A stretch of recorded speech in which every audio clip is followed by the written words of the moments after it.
It's time to pot out the tomatoes, finally. Now I was tempted to pot these out a couple of weeks ago, but I did want to pot them on one more time, and I'm glad I did, because I've really built up the root system just like I wanted them.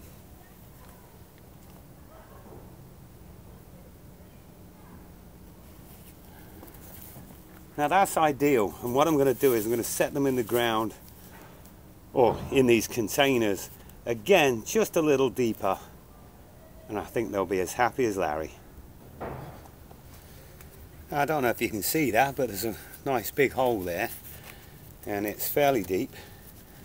And what I want to do is I want to set it in deep and then make sure there's enough room at the top of the pot for watering, because I like to give these a really good soak about once a week.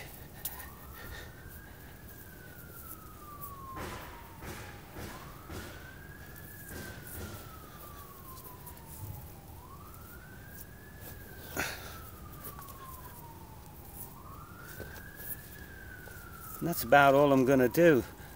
I'm not going to stake it, I'm going to use the fence, and if the stem becomes a problem, then I'll probably add a stick then. Now I'm going to do that. I've got about a dozen plants here, and I'll get back to you.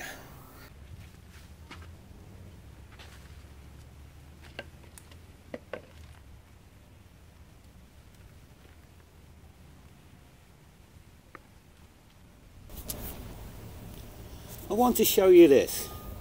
As you can see, the leaves have rolled in on itself.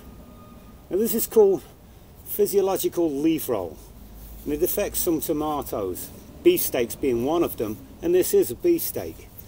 Now this is caused by either inconsistent watering, a sudden change in temperature, or over pruning. Now I did take some of the bottom of the leaves off.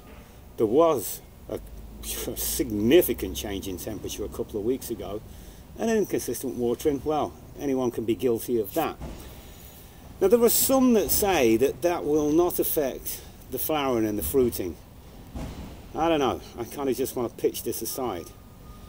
But I'm always one for an experiment. I am going to grow it, and we'll see if we get the same amount of fruits off it as we do the other beefsteak that I've got. I've got a place for it. And this is the last one.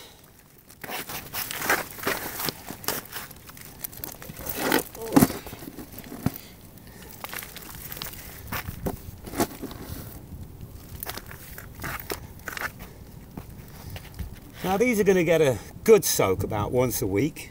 As soon as we start seeing some fruits, I'll probably fertilize them probably twice, maybe 3 times, once a month, something like that. But they're out there, they're on their own now. Let's have a look at what types we're growing.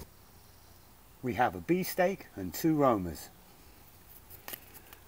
Now the Romas are the only determinate varieties I grow, and I probably won't prune them at all until all the fruits are in place, and then I may pinch back a few leaves just to help them ripen.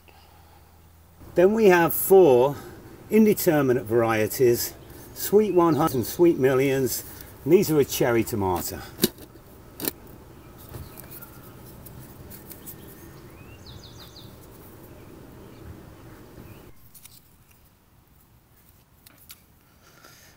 Another Sweet Million and a Juliet.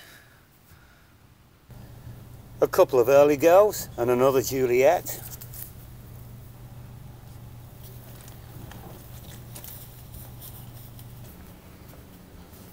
And finally, the leaf-curled beefsteak.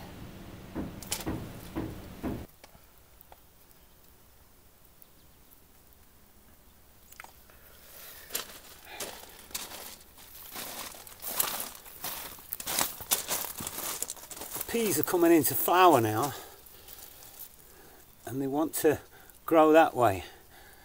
And with the added weight of the peas, I don't want them to fall over.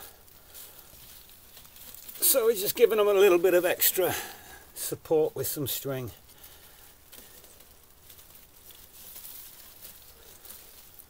You have to watch that.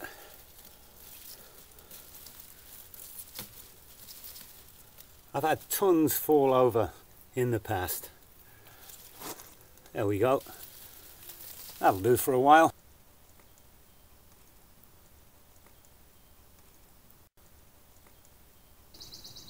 I'm also going to plant out the peppers today. I always do them at the same time as the tomatoes.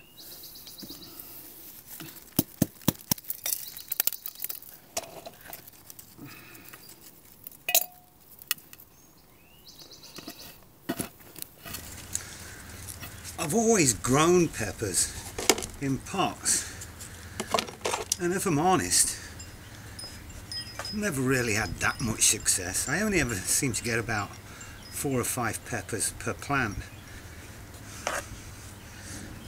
Not the greatest of yields, but I do like growing them. Now, I don't grow hot peppers. I tried habaneros once and they just about blew my head off. I don't like hot peppers that much. Mainly sweet bell peppers.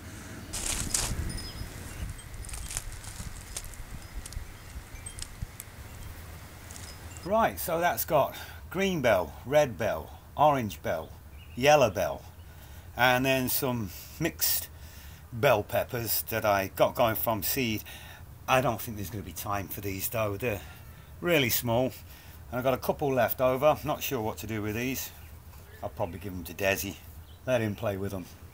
What's in bloom? What's in bloom? What's in bloom? And in bloom this week are the hostas, but not for long.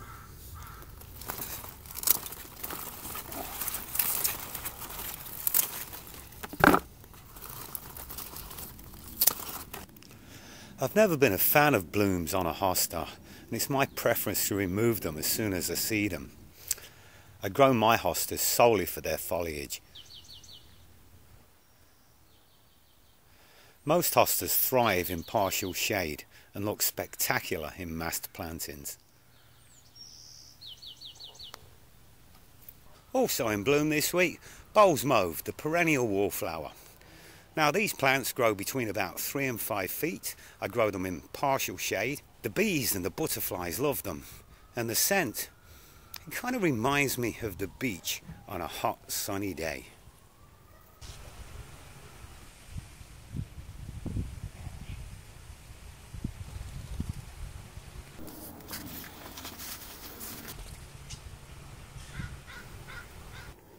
I'm going to get some more French beans going, and I am unperturbed by the lateness of the hour. I saw these one and I fancied them. Miss Renee's purple pod pole beans. Now, I saved some seed from last year on the cobra beans, and they worked just fine, and so I'm going to be saving more seed this year. One of the reasons I'm trying this variety is because they look nothing like the cobras. So when it comes to saving seeds, I won't get them mixed up. And I do have a few poles to spare down the bottom of the garden. And because this is a garden, looks are important. So spare poles, come August, not a good thing. I'm still going to get them going in modules because that's what I do, and then I'll set them out as soon as they fill these modules.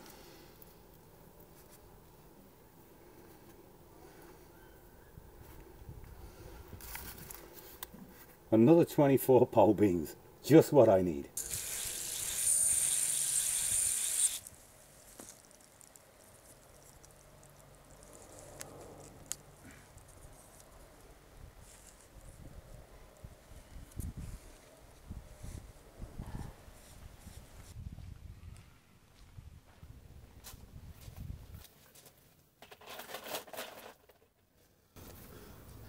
And these ones I'm just going to grow outside. And this is the grapevine. I'll be honest, I know nothing about growing grapes. What I do know about grapes is that this one comes back every year. Now there's always an abundance of grapes, and this year's no exception. In the late summer, it's always a race against the birds for who gets the grapes first. Now these aren't the nicest tasting grapes I've ever had, but they're nice enough. I prune this once a year in the early spring.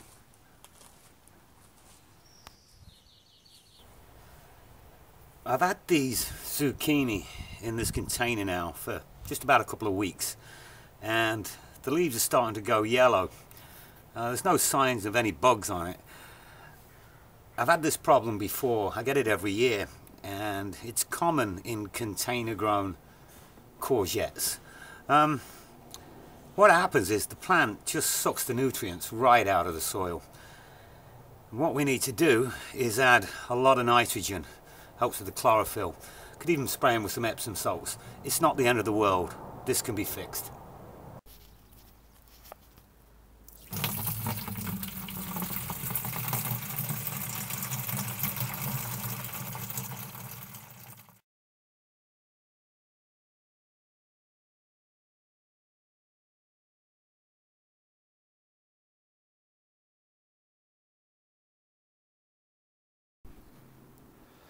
I'm going to give them a liquid feed with a fertilizer that's high in nitrogen.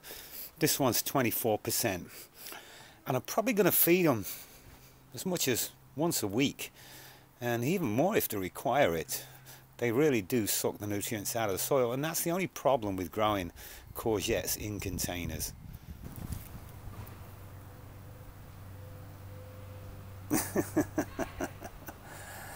Where do they come up with this stuff? I'll never know. Well, it's been a relaxing week really, 1 or 2 bits done. Nothing that's really pressed me too hard.